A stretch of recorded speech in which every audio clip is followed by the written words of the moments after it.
Echoes from the Dead Zone. There are places forgotten by time, where reality bends and the past refuses to stay buried.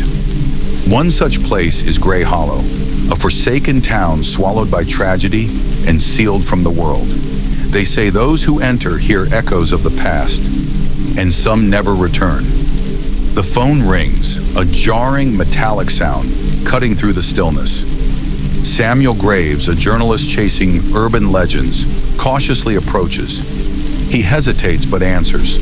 Static crackles, followed by a child's voice trembling with fear. "Help me! They're coming!" Before he can respond, the line goes dead. His heart pounds as the town's old clock tower chimes, though its hands have been frozen for decades. Samuel knows one thing: he isn't alone anymore. Part 2. Fear thrives in the unknown, feeding on doubt and illusion. Graves felt the town closing in, wrapping its invisible mind. He knew leaving was no longer an option. The dead zone had already claimed him. Samuel grips his flashlight and scans the fog-choked street. His breath fogs in the freezing being midsummer. Faint rhythmic tapping draws his attention. A pattern like knuckles rapping on glass. He follows the sound to a shattered storefront window of Elder's General Store.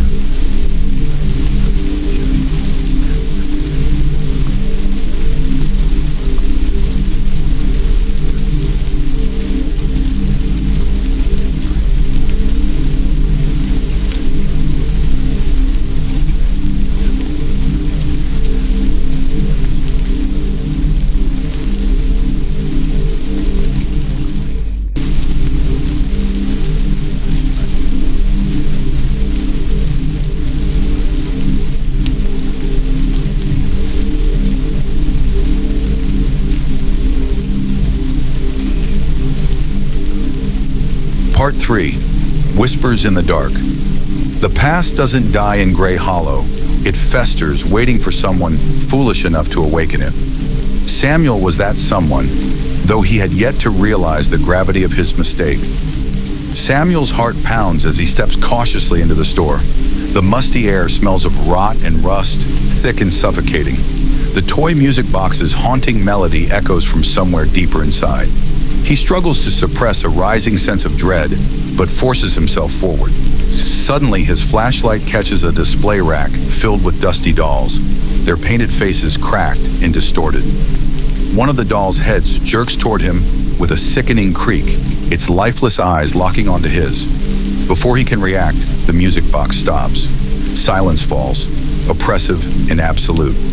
Then from behind one of the aisles, he hears the unmistakable sound of soft, shuffling footsteps, barefoot and deliberate.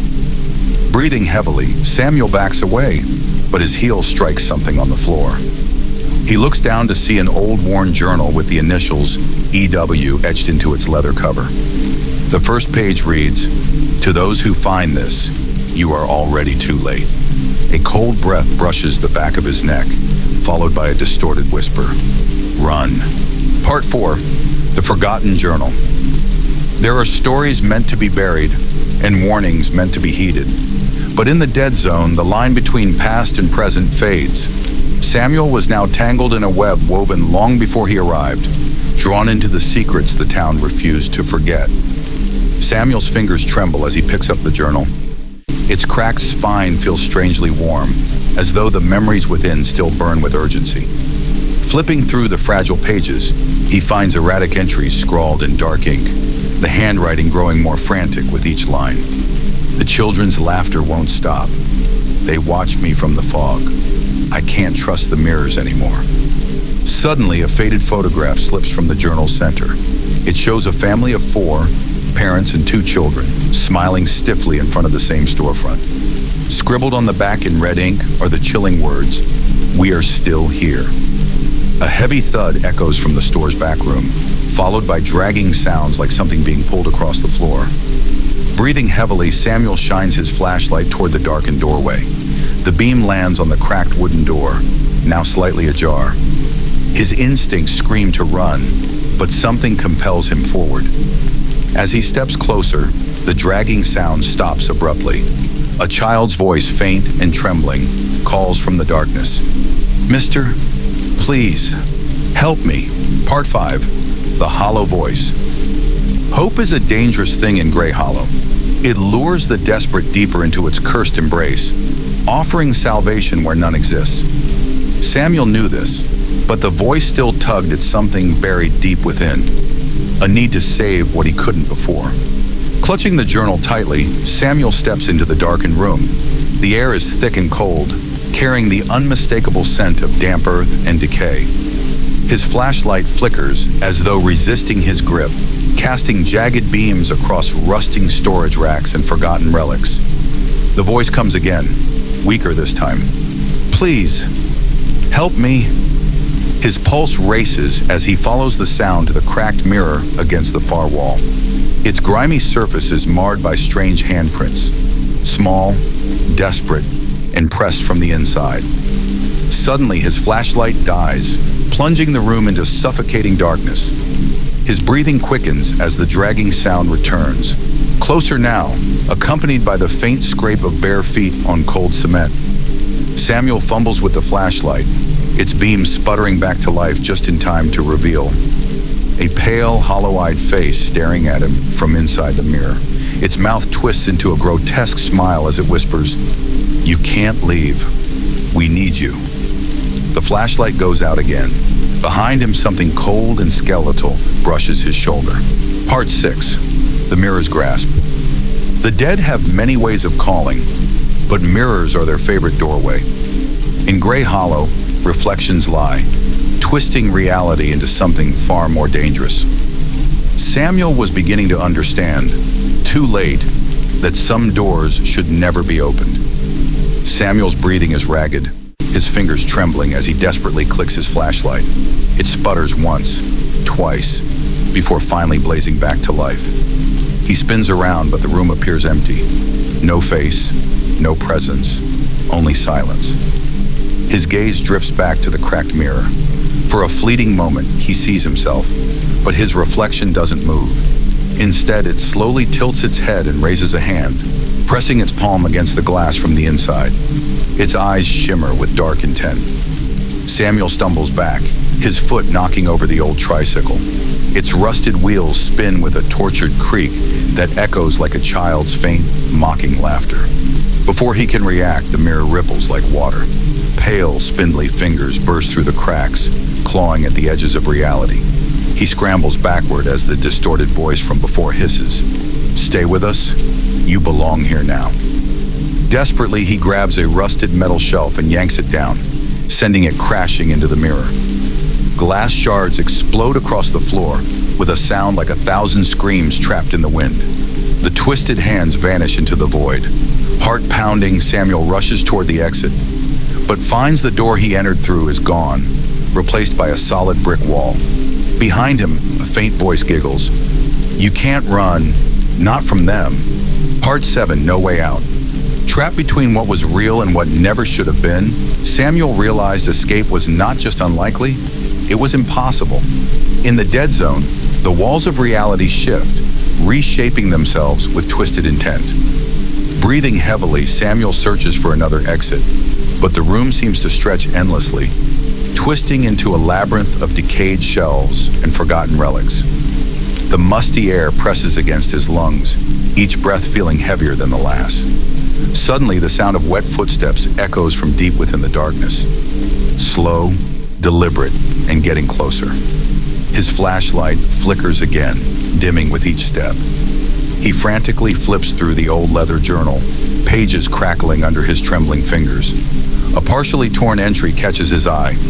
The only way out is, "Don't let them touch you." Before he can process the meaning, a soft, childlike giggle echoes from behind. He spins around, shining the failing beam of his flashlight. At the far edge of the room, a small figure stands. A young girl in a faded, torn dress, her head tilted in an unnatural angle. Her hollow eyes gleam with an eerie light. "Mr.?" she whispers sweetly, her voice dripping with malice. "Will you play with me?" The sound of scraping metal follows as more shadows emerge from the dark corners. silent and watching. Their twisted faces flicker in and out of existence, as though the room itself is deciding whether to reveal them. Samuel stumbles backward, his flashlight barely holding on. His hand brushes against something cold and metallic, the tricycle from before.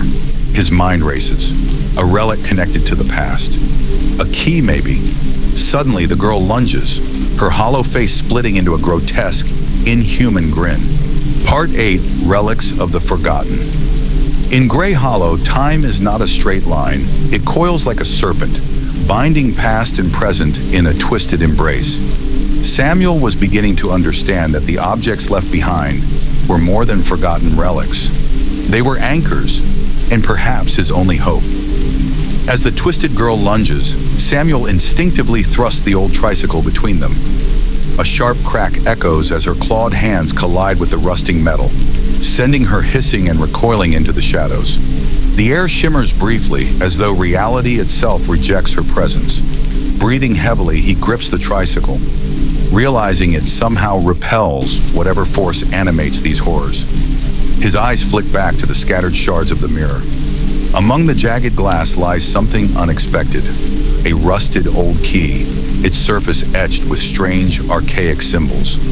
Before he can grab it, the room shudders violently.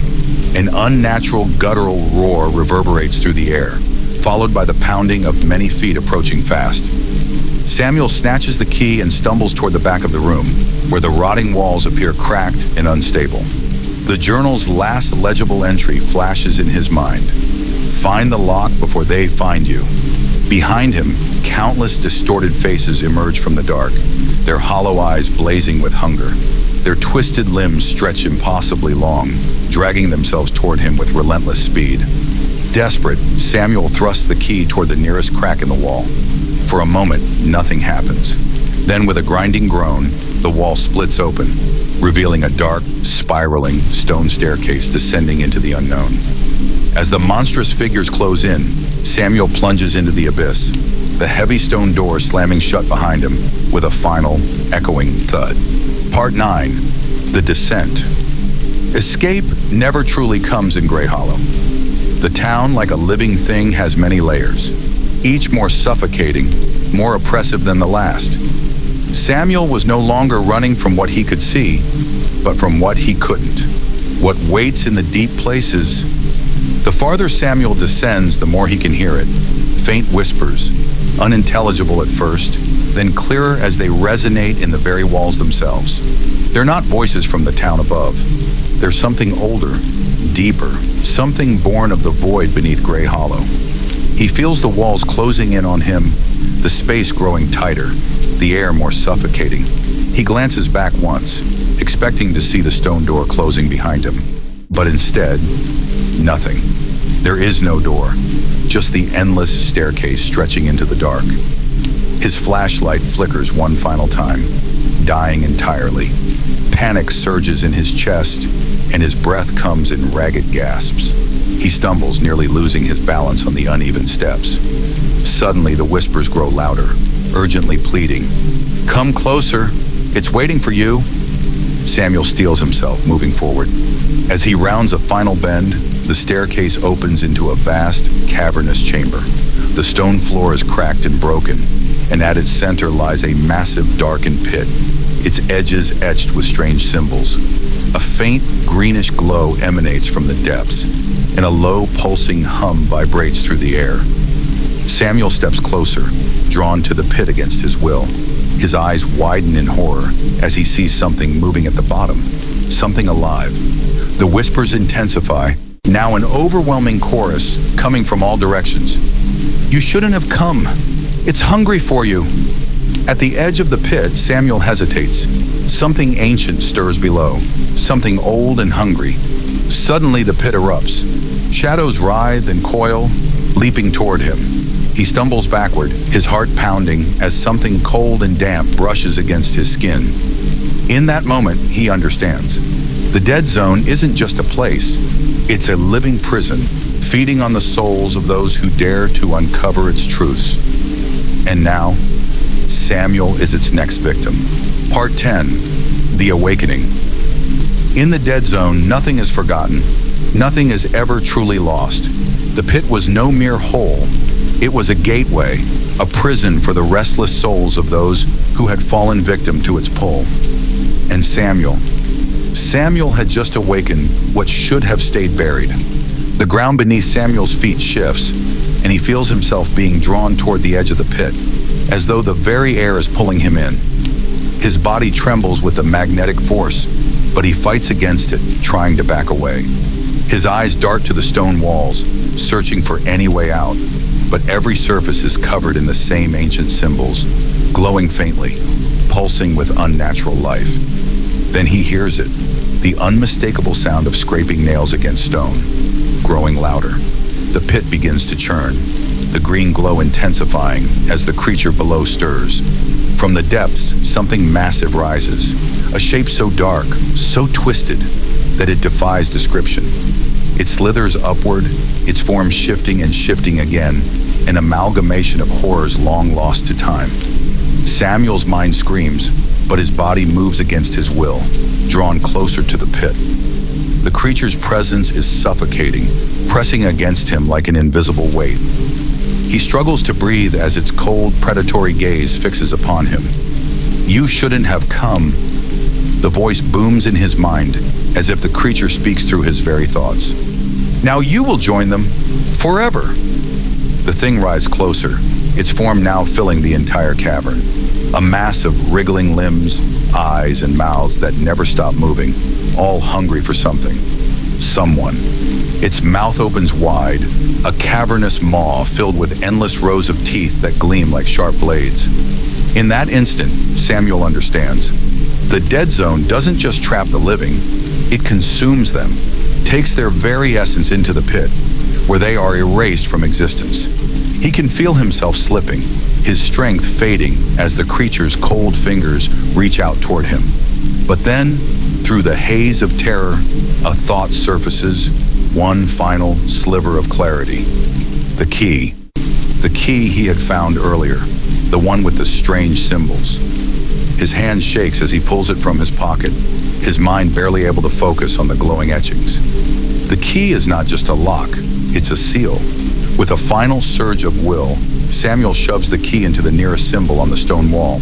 The entire cavern shakes violently. The creature lets out a guttural scream, the sound reverberating in his bones. The ground cracks beneath him, and the pit begins to collapse, pulling the creature back into the void from which it came. Samuel stumbles as the stone cracks wider, but the cavern begins to close in on itself, the walls sealing with a terrifying finality. The green glow fades as the whispers grow distant, muffled by the shifting earth. For a moment, the world is still, silent. And then, he falls. Part 11. The Falling Darkness. Falling into the abyss was never a release. It was just another layer of the dead zone. A place where time has no meaning, where the past and future collide, and where those who survive the descent find themselves trapped in another endless nightmare. Samuel tumbles, helpless and disoriented, into what feels like an endless freefall. The darkness around him becomes all-encompassing, until, wham, he crashes onto solid ground with a bone-jarring impact. Pain shoots through his limbs, but it's the least of his worries. He rises, shakily, his head spinning, and looks around. The environment around him is nothing like the cavern he left behind. He stands in what appears to be a massive underground hall. Ancient, crumbling stone columns line the walls, and strange, faint lights flicker above. The air smells of decay, old dust, and something darker. As he tries to get his bearings, he hears movement from the shadows, soft, dragging steps that grow louder. He turns but sees nothing, only the faint, flickering lights overhead. A sense of deep unease crawls over him. "Not again," he mutters, backing away. Suddenly, a voice whispers from the darkness, "You thought you could escape." Samuel spins around, heart racing, but there is nothing visible. The whisper continues, growing louder. "You belong here now, just like the rest." The floor trembles beneath his feet, and a figure steps from the shadows. It's a distorted silhouette, human but wrong. Its limbs are unnaturally long, its face covered by a hood of tattered cloth. The figure moves slowly, deliberately, dragging its feet along the stone floor. Before Samuel can react, it speaks again, its voice low and guttural. This is where all things lost come to rest. Welcome to the final prison. Part 12, the final prison. In the deepest reaches of the dead zone, there is no escape, no freedom, only a prison built not of walls, but of memories, of regrets, and of those who sought answers only to find themselves trapped in endless cycles of torment. Samuel had entered the heart of that prison. The figure steps closer, its presence sending a chill through Samuel's spine. He can feel the weight of its gaze even though its face remains hidden. The air grows colder as the figure speaks again, its voice like the scrape of nails on stone. You have come far, but you are not alone here. This is where the lost souls of Grey Hollow are gathered, bound by the darkness that devours all who enter. Samuel's heart races. Lost souls? The stories he had heard as a child, about the people who vanished without a trace, the ones whispered to have never truly left, suddenly come rushing back. The figure raises its hand, and from the shadows other shapes emerge. More figures, hunched and skeletal, their faces gaunt and hollow-eyed, staring at Samuel with lifeless eyes. They move in slow, staggering steps, drawn to him like moths to a flame. You see them now, the figure says, its voice cold and detached. The ones who came before you, they thought they could escape too. Samuel takes a step back, but his legs feel heavy, as if the very ground beneath him is pulling him down. He looks around frantically, searching for a way out, but all he sees are the same haunting faces of the lost. You must understand, Samuel, the figure continues. There is no way out. There is only this. This is where we all end up, faded, forgotten, erased from the world above. The figures grow closer, their movements synchronized, like a slow, mournful dance. Each one carries an air of hopelessness, their souls trapped in this underground prison, bound by the curse of Grey Hollow. Samuel's mind races. He thinks of the key he had found earlier. Could it unlock this place too? He clutches the key in his hand, feeling its cold surface. The symbols are still etched into its metal, glowing faintly. You really think the key will save you? The figure laughs bitterly, the sound echoing in the vast, empty hall. The key belongs to this place. It has no power over what lies beyond. You're as trapped as we are. Suddenly, the floor beneath Samuel shakes violently, as if the entire prison is awakening. The walls groan, and the shadows grow darker, deeper, as if something is watching, waiting for him to make a choice. Part 13, the choice. In the dead zone, there is no mercy, no second chances. The walls of reality close in, and the only thing that remains is the choice. The choice between surrendering to the darkness or fighting to escape, even when there is no escape left. Samuel's heart pounds in his chest, his body frozen with terror. The figures, their faces now twisted in anguish, surround him, their cold, dead eyes watching with an unnerving intensity. The figure in the front steps forward, its voice heavy with sorrow and mourning. You must make a choice, Samuel. There is no other way. Samuel looks around, feeling the weight of their gaze. The key in his hand glows faintly, its strange symbols now shimmering with an otherworldly light. The voices of the lost souls whisper in his ears, urging him to understand. The choice is yours. Will you embrace the eternal darkness like us? Will you let the dead zone claim you, erase your existence from the world above? He feels the walls pressing in, the air growing colder, as if something deep within the earth is rising, something ancient and powerful, drawing him into its grip. The figures close in, their movements slow and deliberate. But Samuel's grip tightens on the key. He won't let it end like this. The words from the journal echo in his mind. Find the lock before they find you. With a surge of determination, he thrusts the key toward the stone wall, where an intricate symbol has appeared, one that matches the design on the key. The ground trembles violently, and the figures recoil, as if something powerful is stirring. No, you can't, the figure screams, its voice filled with terror and fury. The lock is not meant to be opened. But Samuel doesn't stop. He twists the key, and with a deafening crack, the stone wall splits open. A blinding light bursts forth, consuming everything in its path. And the figures scream as they are pulled into the light, their forms disintegrating like smoke in the wind. The light grows brighter, and Samuel feels himself being lifted off his feet, his body weightless as the ground vanishes beneath him. The cold, suffocating air is replaced by a sudden warmth, a warmth that feels almost like freedom. But as the light fades, Samuel realizes he's not alone. He's standing in an open field, the sky above him dark and foreboding. But the oppressive weight of the dead zone is gone. The figures, the prison, the horrors of the underground hall, all gone. Yet as he stands there breathing deeply, he feels a strange unease. Something is wrong. And then in the distance he sees it, a shadow moving, far beyond the edge of the field. And with it, the whispers begin again, faint but unmistakable. You may have escaped, but the dead zone is never done with you. Part 14, The Unseen Pursuit. Freedom is a fragile thing. For some, it comes with the price of eternal vigilance. But for others, the true horror begins the moment they think they've escaped. The dead zone does not let go. It lingers, forever chasing its prey. Samuel's breath catches in his throat. He turns slowly, his eyes scanning the empty field, the whispers growing louder, almost as if they are in his head. Every instinct screams at him to run, but where to? The shadow in the distance moves again, this time closer, and Samuel realizes with a sinking feeling that it's following him. He starts to walk, slowly at first, keeping his eyes on the shape in the distance, unsure of what it is. It seems to hover just at the edge of his vision, always shifting, always out of reach.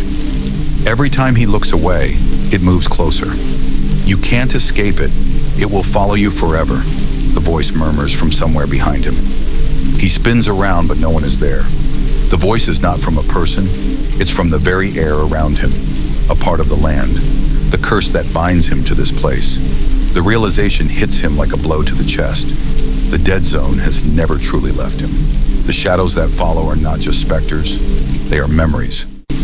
Samuel breaks into a run. His feet crunch against the dry earth as he pushes himself forward, each step heavy with the weight of his fear. But the shadow is faster now, moving in bursts, always just one step behind. His mind races. The key, the light, the field. None of it makes sense. The journal had warned him, find the lock. But now it seems as if the lock was never meant to be opened, that the only escape was in the understanding that there was no escape. Ahead, the silhouette stops, its form becoming clearer. It is another figure, just like the ones in the underground prison, its limbs long and distorted. Its eyes gleam with hunger, and it's staring right at Samuel. You're not free, the figure says, its voice a haunting echo. You were never meant to be free. Suddenly, the ground beneath him gives way. Samuel plunges forward, crashing to the earth. His body aches as he hits the ground, his vision spinning. He looks up to see the figure moving closer, its face twisted in a grotesque expression of sorrow and malice. You belong to the dead zone now, it whispers, its voice soft and final. But Samuel refuses to give in. He scrambles to his feet, his heart pounding. His hand reaches for the key, its symbols faint but still glowing in the dim light. In a final act of desperation, he thrusts it toward the ground. There's a violent, shuddering crack as the earth splits open before him, and the shadow recoils, screaming in agony as it is sucked back into the ground. The field trembles as if the very world is collapsing under the weight of the curse. But Samuel doesn't wait. He runs faster than he ever has before, knowing that whatever lies behind him, the dead zone, it's not over yet. It never will be. Part 15, The Return of Silence. The silence in the dead zone is not peace. It is the calm before the storm, the stillness that precedes a final reckoning. For Samuel, the pursuit has become a spiral, one that leads to this place, a boundary he can never cross without facing the truth of his own fate. Samuel halts before the stone wall, breathing heavily, his body trembling with exhaustion. The towering structure looms before him, impossible to climb. He looks up at the symbols carved into its surface, familiar, yet somehow different. The key still burns in his hand, the symbols now shining brighter than ever. His heart pounds in his chest as he steps forward, cautiously placing the key against one of the symbols. The moment it touches the wall, the air vibrates with a deep, resonating hum. The wall shudders, cracks spreading across its surface like veins, and a deep voice, like the whispering echoes of the lost souls, booms from the stone. You cannot escape. You are the last to be chosen, the last to remain. Your journey ends here. Samuel's breath catches in his throat. The stone wall seems to melt before his eyes, revealing a passage leading downward into darkness.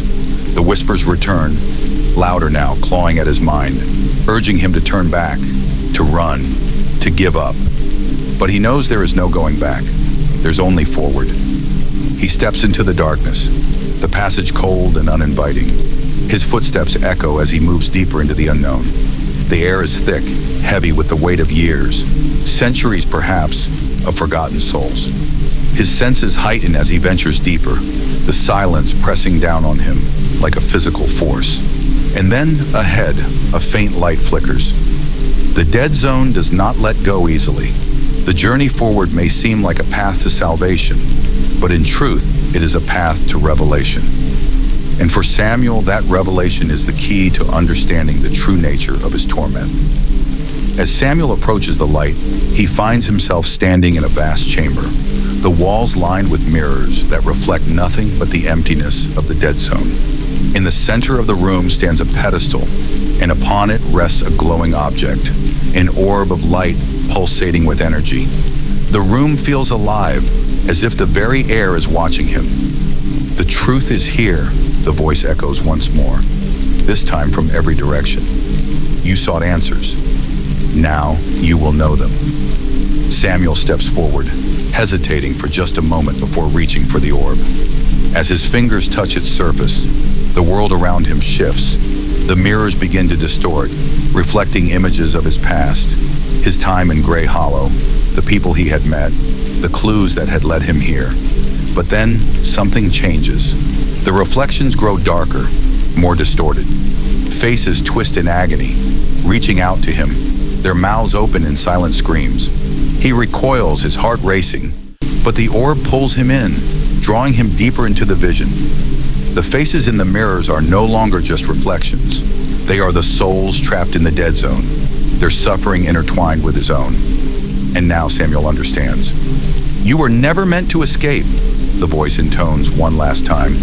You were always part of this place. The dead zone chose you.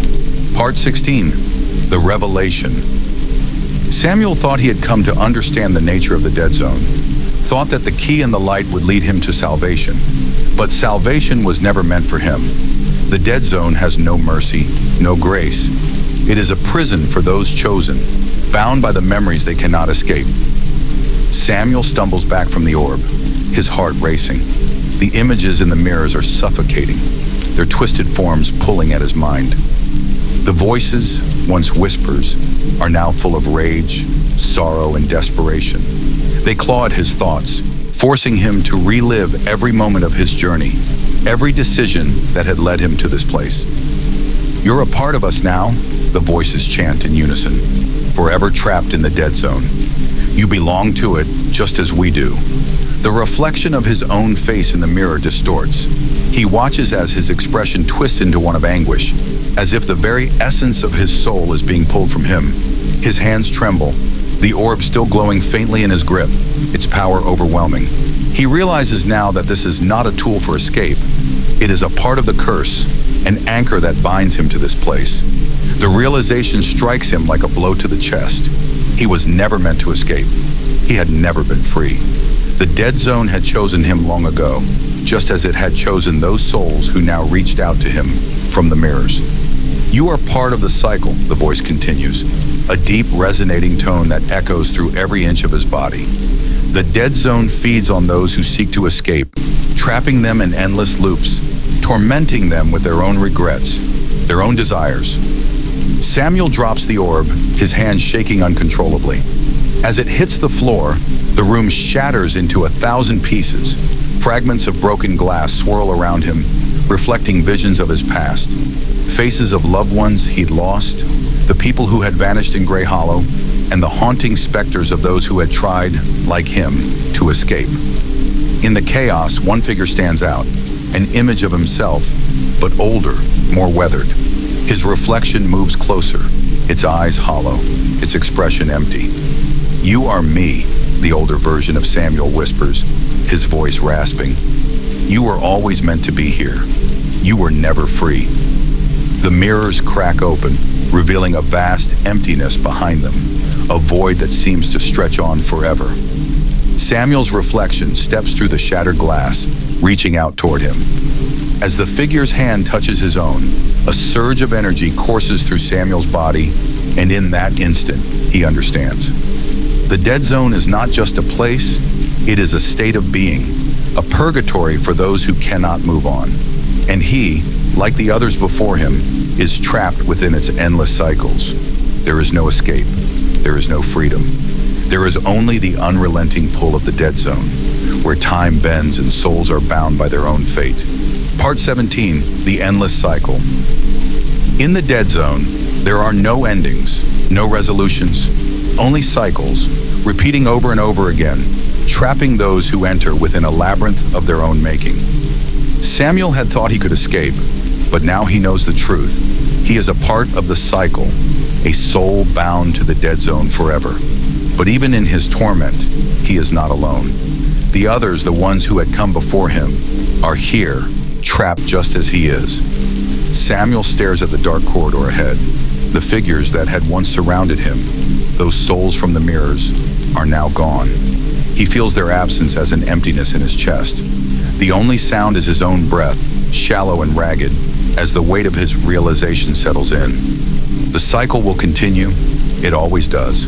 The voice, the same one that had spoken to him before, returns, but now it feels more personal, more intimate. "You were never meant to escape," it whispers, soft and cold. "You were chosen to be a part of this place, to carry its curse, to walk its endless corridors, just as those before you did, and those who will come after you." Samuel takes a tentative step forward, the ground beneath his feet solid yet somehow shifting, as if the very fabric of the dead zone is in constant motion. Each step feels heavier than the last, as though the gravity of his fate is weighing him down. He feels the cold air wrap around him, the voices of the lost growing louder, but still there is no face to their whispers, no clarity to their suffering, only the sound of their endless cries. "You are a reflection," the voice continues, growing more insistent, "a shadow of the ones who came before you. You will never break free from the cycle, Samuel. You belong to it now, forever." Samuel halts. His mind spins, the room around him warping again, the images of his past flashing before his eyes. His search for answers, his discovery of the dead zone, and the belief that he could somehow escape it all. But now, standing in the heart of this place, he knows that it was all in vain. There was never a way out. There is only the cycle, an eternal repetition of hope, despair, and ultimate surrender. A distant light flickers in the dark corridor. Samuel steps forward again, compelled by something he can't explain, his feet carrying him, despite the overwhelming urge to stop. The light grows brighter as he moves closer, until it fills his vision, consuming him. And with each step, the whispers grow louder.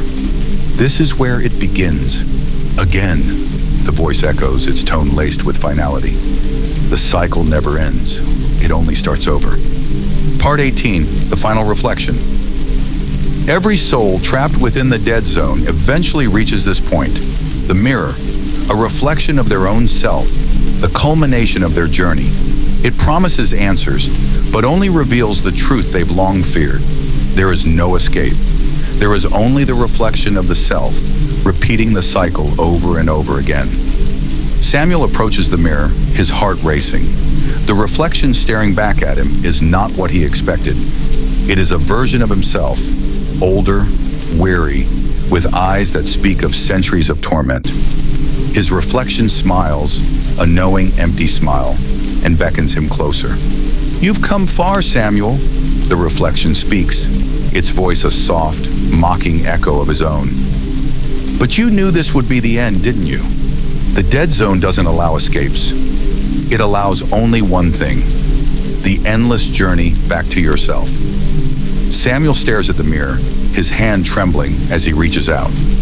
The moment his fingers touch the glass, the world around him shifts violently. The light in the corridor fades, replaced by the oppressive darkness of the dead zone. The mirror ripples like water, and suddenly he is not in the corridor anymore. He is back in the underground hall, the cold stone walls surrounding him. The familiar figures are there, standing in the shadows, their faces twisted in agony, their eyes full of sorrow. And the key that had once seemed to offer hope, lies at his feet, glowing faintly. He feels the weight of it, the final piece of the puzzle, but now it seems more like a burden. You cannot break the cycle, Samuel. The reflection's voice booms, its words echoing through the hall. You've already given in. You're here again, just like we all are, forever. The figures begin to close in on him, their distorted limbs moving in unnatural ways. The walls tremble, the earth groaning under the weight of their presence. Samuel feels the cold grip of fear take hold of him, but he doesn't run. He stands, staring into the eyes of his reflection, now standing in front of him. This is the dead zone, the reflection whispers, its voice softer now, almost a plea. This is where you belong. This is where the cycle repeats, and you will always return. Samuel's grip tightens on the key, the symbols glowing brightly in his palm. He feels the pulse of the dead zone, the heart of it, beating in time with his own. But then a realization strikes him, a realization that shakes him to his core. The cycle doesn't continue because he's trapped in it. The cycle continues because he's the one who sustains it. His reflection laughs softly, bitterly, as if it has been waiting for him to understand. It's always been you, Samuel, it says. You are the one who keeps the cycle alive, and you always will. Part 19, the point of no return. The truth is not always what we want to hear, and often it is not even something we can comprehend. Samuel had sought answers, but the truth he discovered was more terrifying than the unknown. The dead zone does not seek to trap you with its walls or its shadows. It seeks to trap you with yourself, your fears, your regrets, your very essence.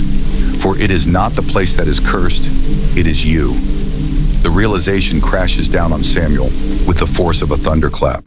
His reflection, standing before him, watches him with knowing eyes, its smile widening with cruel satisfaction. The hall around him grows even darker, the weight of the truth threatening to crush him.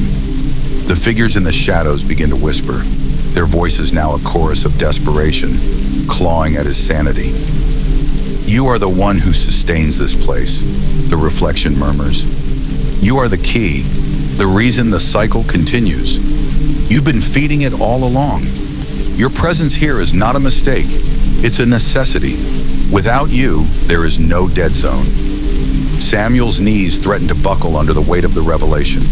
He glances down at the key in his hand, its glow now blinding. He realizes that the key was never meant to unlock a door or lead him to freedom. It was always meant to bind him here, to keep him locked in this cycle.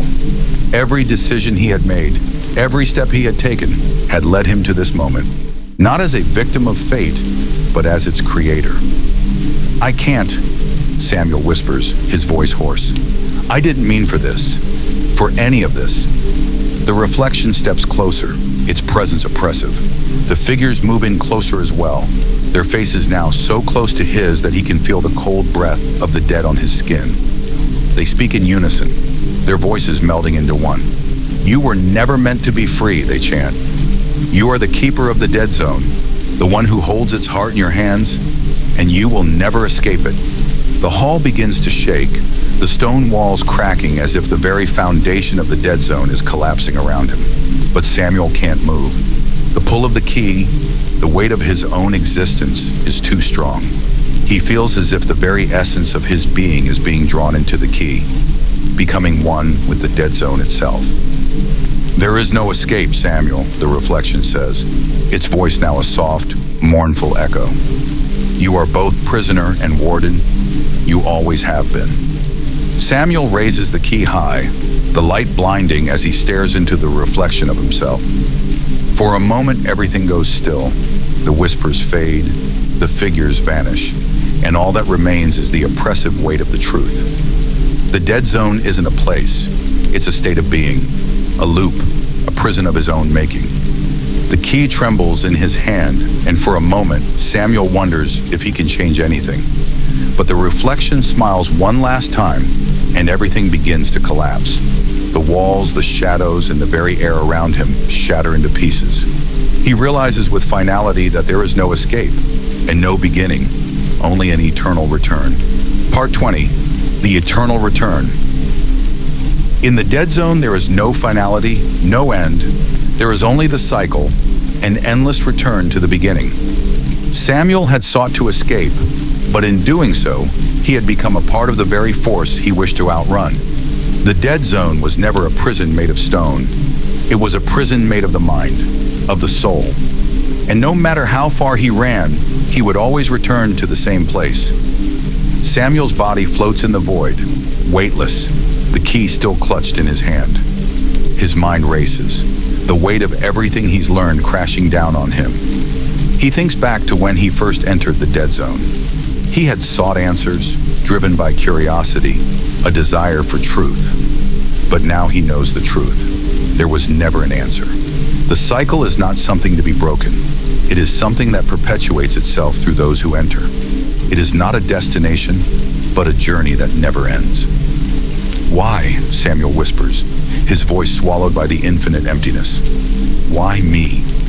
The reflection of his face in the key shifts again, morphing into the faces of the souls he had encountered. The people of Grey Hollow, the lost souls of the dead zone. Their expressions are both familiar and alien, their eyes pleading, accusing, understanding. They are all part of this cycle, and so now is he. The key begins to hum softly in his hand, a resonance that vibrates through his entire being. The whispering voices grow louder, but now they no longer sound like voices. They sound like his own thoughts, his own fears and regrets, trapped within him. The realization strikes again. He is the key. The cycle depends on him, on his willingness to accept it. And the only way to break free, to truly escape, is to relinquish the power he holds, to let go of the key and let the cycle continue without him. But to do so means accepting the ultimate loss, the loss of self. A dark figure materializes before him, its face obscured, but its presence overwhelming. It is the embodiment of the dead zone itself, a reflection of the force that has kept him trapped. The figure steps forward, its voice a deep, resonating tone that shakes the void around them. You are not the first to reach this point, Samuel, the figure speaks, nor will you be the last. This place exists for those like you, those who cannot move on, who cannot let go. The key is not a tool to escape, it is a tool to understand. And what you understand now is that there is no end. There is only the cycle, the return. Samuel looks down at the key, his hand trembling as the light begins to fade. He feels the weight of everything he's experienced, all the suffering, the torment, the desperate attempts to break free. And in that moment, he understands. There is no freedom. There is only the return. He is a part of the cycle and always will be. The figure reaches out, its hand a shadow, and as it touches the key, Samuel feels the last remnants of his will fade away. He is no longer himself. He is the key. He is the cycle. He is the dead zone. The darkness closes in, and the whispers fall silent. The key glows one last time before vanishing, and the void fades into nothingness. There is no escape. There is only the eternal return.